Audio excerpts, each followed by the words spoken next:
কোষ্ঠকাঠিন্য একটি বদহজমের সাধারণ স্বাস্থ্য সমস্যা যা মলত্যাগ করতে এবং অন্ত্র খালি করতে অসুবিধার সৃষ্টি করে। প্রায় প্রত্যেকেই তাদের জীবনের কোনো না কোনো সময় কোষ্ঠকাঠিন্যের মধ্য দিয়ে যায়। কোষ্ঠকাঠিন্যের ফলে শক্ত ও শুষ্ক মল হয়, যা বেদনাদায়ক হয় বা পাস করতে অত্যাধিক কষ্ট লাগে। এটি একটি অস্বাভাবিক এবং বিরক্তিকর অবস্থা। এই অবস্থা ক্রমাগত চলতে থাকলে সম্ভাব্য জটিলতার কারণ হতে পারে। অনেক সময় কোষ্ঠকাঠিন্যের ফলে দৈনন্দিন কাজকর্মে ব্যাঘাত ঘটতে পারে। কোষ্ঠকাঠিন্য বেশিরভাগ ক্ষেত্রেই হালকা এবং সহজেই তা সামান্য ওষুধে সেরে যায়। আপনি যা খান বা পান করেন তাতে কিছু পরিবর্তন করেও কোষ্ঠকাঠিন্যের সমস্যা দূর করা যায়। কিন্তু আপনি যদি দীর্ঘস্থায়ী কোষ্ঠকাঠিন্যের সম্মুখীন হন, তাহলে অবশ্যই আপনাকে ডাক্তারের সঙ্গে পরামর্শ করতে হবে। নমস্কার বন্ধু, শ্রীমা হোমিও ক্লিনিকের পক্ষ থেকে আপনাদের সকলকে স্বাগতম। আশা করি সকলে ভালো আছেন এবং সুস্থ আছেন। আজকে আবারও একটি নতুন যে রোগের বিষয় নিয়ে আপনাদের সঙ্গে বিস্তারিত আলোচনা করতে চলেছি। বিষয়টি হচ্ছে, আপনার যদি প্রতিদিন সকালে পেট পরিষ্কার না হয়, কোষ্ঠকাঠিন্য হয়, তাহলে এই ভিডিওতে ব্যাখ্যা করব এই কোষ্ঠকাঠিন্য কী, কোষ্ঠকাঠিন্যের কারণ, লক্ষণ ও উপসর্গ এবং কোষ্ঠকাঠিন্যের জন্য সেরা হোমিওপ্যাথিক চিকিৎসা কী, এই সকল বিষয় সম্পর্কে। কাজেই ভিডিওটি খুবই গুরুত্বপূর্ণ এবং তথ্য সমৃদ্ধ হতে চলেছে। পুরো ভিডিওটি মনোযোগ সহকারে দেখলে হয়তো আপনিও উপকৃত হবেন। আর ভিডিওটি দেখে যদি ভালো লাগে তাহলে অবশ্যই একটি লাইক দেবেন, কমেন্ট করবেন এবং বন্ধুবান্ধব ও আত্মীয় স্বজনের উপকারের জন্য ভিডিওটি শেয়ার করবেন। পরবর্তী ভিডিওর নোটিফিকেশনের জন্য চ্যানেলটিকে সাবস্ক্রাইব করবেন। কোনো প্রশ্ন থাকলে হোয়াটসঅ্যাপে লিখে জানাবেন। যারা ইতিমধ্যে আমার চ্যানেলটি সাবস্ক্রাইব করেছেন তাদেরকে জানাই ধন্যবাদ। এবারে বিষয়টি শুরু করছি। কোষ্ঠকাঠিন্য হলো প্রতিদিনের মলত্যাগ না করা বা মলত্যাগে অসুবিধা হওয়া। এটি সাধারণত ঘটে যখন মল পরিপাকতন্ত্রের মধ্য দিয়ে খুব ধীরে ধীরে চলে যায় বা মলদ্বার থেকে মল ঠিকমতো নির্মূল করা যায় না। ফলে মল শুষ্ক ও শক্ত হয়ে যায় এবং কোষ্ঠকাঠিন্যের সৃষ্টি হয়। কোষ্ঠকাঠিন্য কিভাবে হয়? যেহেতু খাদ্য সাধারণত পরিপাকতন্ত্রের মধ্য দিয়ে যায়, পুষ্টি ক্রমাগত শোষিত হয়। আংশিকভাবে হজম হওয়া খাবার যা ছোট অন্ত্র থেকে বড় অন্ত্রে চলে যায়, যাকে কোলন বলা হয়। আপনার কোলনের প্রধান কাজ হলো অবশিষ্ট খাদ্য থেকে জল শোষণ করা। যখন খাদ্য এর মধ্য দিয়ে যাচ্ছে, একটি কঠিন পদার্থ সৃষ্টি করে যা মল বা বর্জ্য নামে পরিচিত। কোলনের পেশিগুলো অবশেষে মলদ্বারের মাধ্যমে বর্জ্যকে বের করার জন্য চাপ সৃষ্টি করে এবং মল বের করে দেয়। কোলনের পেশির সংকোচন ধীর এবং মন্থর হলে মল শুষ্ক ও শক্ত হয়ে যায়, যা বাইরে ঠেলে দেওয়া কঠিন হয়। ফলে কোষ্ঠকাঠিন্যের সমস্যা সৃষ্টি হয়। কোষ্ঠকাঠিন্যের কারণ: কম ফাইবারযুক্ত বা কম আঁশযুক্ত খাবার গ্রহণ করলে খাদ্য অন্ত্রের মধ্য দিয়ে মসৃণভাবে চলতে পারে না এবং প্রতিদিন পর্যাপ্ত পরিমাণে জল পান না করলে মল শক্ত হয়ে কোষ্ঠকাঠিন্য হতে পারে, যা মল পাস করার সময় কঠিন হয়ে পড়ে।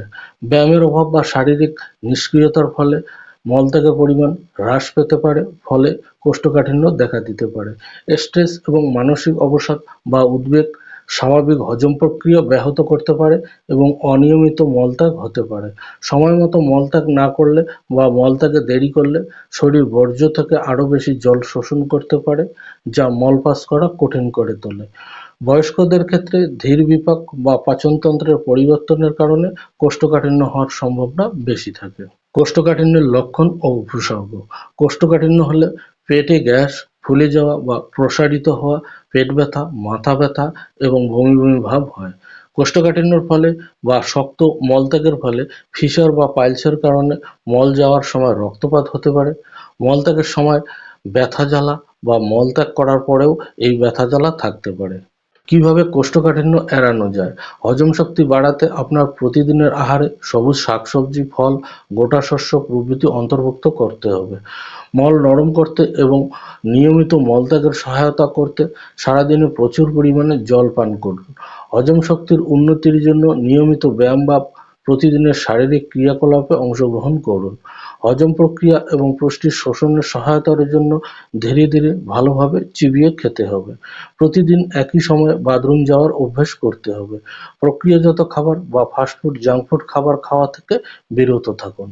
এবারে আলোচনা করছি কোষ্ঠকাঠিন্যর সমস্যা দূর করার জন্য সেরা হোমিওপ্যাথি ওষুধ সম্পর্কে। কোষ্ঠকাঠিন্য দূর করতে যে কম্বিনেশন ওষুধটির কথা বলবো, সেই ওষুধটি তৈরি করতে প্রথমে যে মাদার টিনচার ওষুধটি লাগবে সেটি হলো China officinalis mother tincture. China ওষুধটি কোষ্ঠকাঠিন্য সহ প্রচুর গ্যাসের সাথে পেট ফুলে যাওয়া, মুখের স্বাদ তেতো হয়ে যাওয়া, পেটে কলিক ব্যথা সহ পেট ফোলা, পেট ফাঁপা, গ্যাস্ট্রাইটিস এবং তলপেটের ব্যথা প্রভৃতি সমস্যাগুলো দূর করতে সাহায্য করে। দ্বিতীয় যে ওষুধটি লাগবে সেটি হলো সেন্না মাদার টিনচার।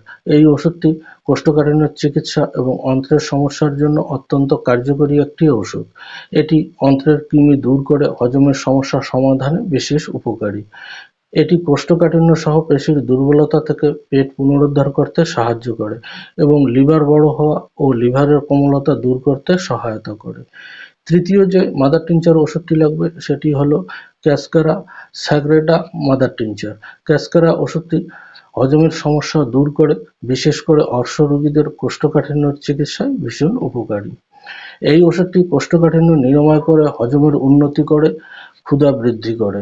এটি গ্যাস্ট্রিক, মাথা ব্যথা উপশম করে এবং মল পাস করার সময় মলদ্বারের ব্যথা কমাতে সাহায্য করে। মলদ্বার থেকে প্রচুর রক্তপাতের উপশম করে, কোষ্ঠকাঠিন্যের কারণে পেটে ব্যথা, অন্ত্রের গ্যাস, পেটের ক্রাম্প প্রভৃতি দূর করতে সাহায্য করে। এবং চতুর্থ যে মাদার টিনচার ওষুধটি লাগবে সেটি হলো hydrastis canadensis mother tincture. Hydrastis ওষুধটি হজম শক্তি উন্নত করে এবং কোষ্ঠকাঠিন্য দূর করতে বিশেষ উপকারী একটি ওষুধ। এটি পাকস্থলীর মিউকাস মেমব্রেনকে প্রশমিত করে এবং বয়স্ক ব্যক্তিদের হজম শক্তি বৃদ্ধি করতে সহায়তা করে। এতক্ষণ যে মাদার টিনচার ওষুধ চার্টের কথা আলোচনা করা হলো, এই ওষুধগুলো কোনো হোমিওপ্যাথি ওষুধের দোকান থেকে প্রত্যেকটির 20 ml করে সিলপ্যাক সহ কিনে আনতে হবে এবং সেই সঙ্গে একটি 100 ml এর খালি শিশি কিনে এনে ওই খালি শিশিতে ওষুধ চারটি সমপরিমাণে ঢেলে নিয়ে কয়েকবার ঝাঁকিয়ে নিলেই কম্বিনেশন ওষুধটি তৈরি হয়ে যাবে। এইবার এই ওষুধের বয়স্কদের ক্ষেত্রে 20 ফোঁটা করে এবং বাচ্চাদের ক্ষেত্রে 10 ফোঁটা করে আধা কাপ উষ্ণ জল সহ দিনে 3 বার খাবার খাওয়ার আধ ঘন্টা আগে খেতে হবে। কোষ্ঠকাঠিন্যের সামান্য সমস্যায় সপ্তাহখানেক ওষুধ খেলেই এই সমস্যা দূর হয়ে যাবে, কিন্তু দীর্ঘস্থায়ী কোষ্ঠকাঠিন্যের সমস্যায় 3 থেকে 4 মাস পর্যন্ত ওষুধ খেলে সকল সমস্যা দূর হয়ে যাবে। আশা করি ভিডিওটি আপনাদের অনেক কাজে লাগবে। ভালো থাকবেন, সুস্থ থাকবেন। দেখা হবে পরবর্তী ভিডিওতে অন্য কোনো বিষয় নিয়ে। ভিডিওটি দেখার জন্য অনেক ধন্যবাদ।